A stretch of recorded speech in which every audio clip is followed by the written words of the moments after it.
Hey guys, today I'm super excited to be trying out the IT Cosmetics CC Natural Matte Foundation.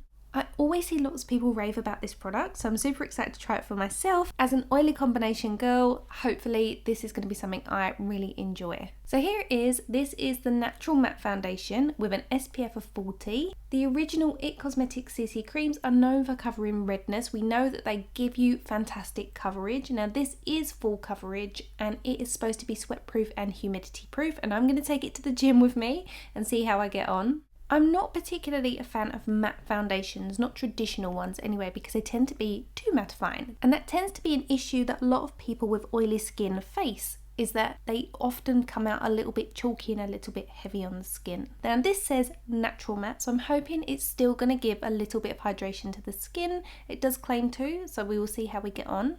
I can see instantly that the texture is definitely one that is a matte foundation that's full coverage. It's not runny, it sits in place when it comes out of the tube, but it does blend beautifully on the skin. You can tell instantly that it is matte. Now that doesn't worry me at this stage. I never like how it initially looks, but as my oils come out naturally throughout the day, this should help keep them at bay a little bit better than a regular foundation and end up with something that sits in the middle between being matte and something like a natural radiance. Here it is up close so you can see. My skin is a little bit dry from some retinols that I'm using, but overall I think it looks good. I do anticipate it sticking by the end of the day to the areas on my face that are dry, which is around my nose and a little bit on the lower half of my cheeks at the moment. As you can see, when I'm not wearing foundation, I have a little bit of redness around my nose. I have some pigmentation from melasma on either side of my forehead. So my overall skin tone is a little bit uneven, and this is fantastic at giving me a much more even, flawless base, and it really does cover the redness, no problem. And it also really does disguise my melasma. I believe there are 40 shades available, which is fantastic. I'm using the shade light to medium. I have a tan on the bottom half of my body and I always keep my face out of the sun, so I'm using a colour that will help to kind of match me as best as possible. So this is one layer all over. I'm doing my makeup off camera here so you can see this is what I'm working with once we've finished the tutorial, and I'm going to check in with you throughout the day. So this is the foundation using the front camera on my phone in the natural daylight, and then this is using the back camera so you guys can see as best as possible using my mobile how this looks. So I've had this on maybe 2 hours, just getting a little bit shiny. I know I've put the dewiness around the edge, but I can see the centre of my face getting a little bit shiny. I'm about to go to the gym, and it is the summer and there is no aircon in that gym. So that will put it to the test a little bit just to see, because it does say, I'm sure it said it was like good for full coverage, like sweating, heat. So we will see how it comes out.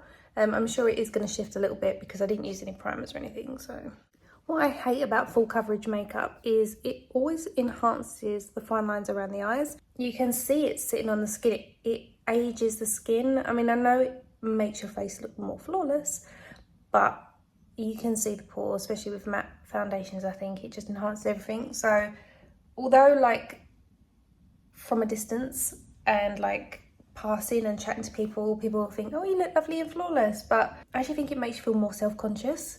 It's not a horrible foundation by any means, but I'm much more for like the tint now I'm getting older, because then it won't sort of enhance all the fine lines as much, or the pores. And I'm using a retinol at the moment, so my skin is a little bit dry. So around here, it's just not sitting that pleasantly. So off to the gym we go. I did some weight training and some steady state cardio. So you can see it's looking nice and glowy, and it's actually settling better on the skin as the day's going on, which I quite like. And I'm trying to get this in natural light so you can see as best you can. These are my areas on my cheeks that are a little bit dry, so I keep checking that, and I do notice as the day goes on that if there's any wearing away of foundation, that particular area there, the foundation is definitely sticking to because it's a little bit drier. So this was 7 hours in before dinner at a shopping centre, and then we went to Sainsbury's and did some shopping, and then we went home, and I think I had it on for just around 9 hours. And here you can see where the foundation is sticking to on my cheeks, because it's the only part of me that still looks like I've got some colour.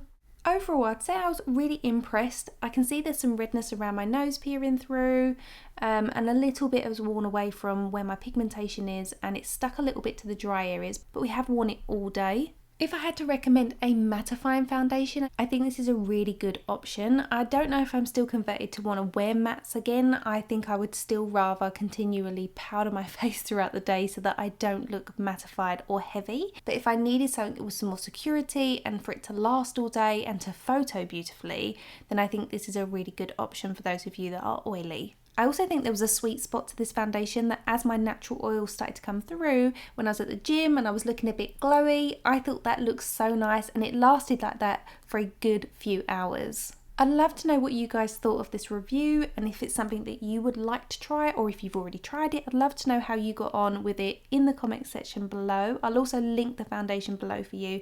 If you'd also like to see the makeup that I wore in this tutorial, that will be coming next week. Please hit subscribe if you are new to my channel. My name is Shonagh Scott. I'm a makeup artist and I produce weekly content like this to help you guys build confidence in using makeup. Thank you so much for watching and I'll see you again in my next video. Bye guys!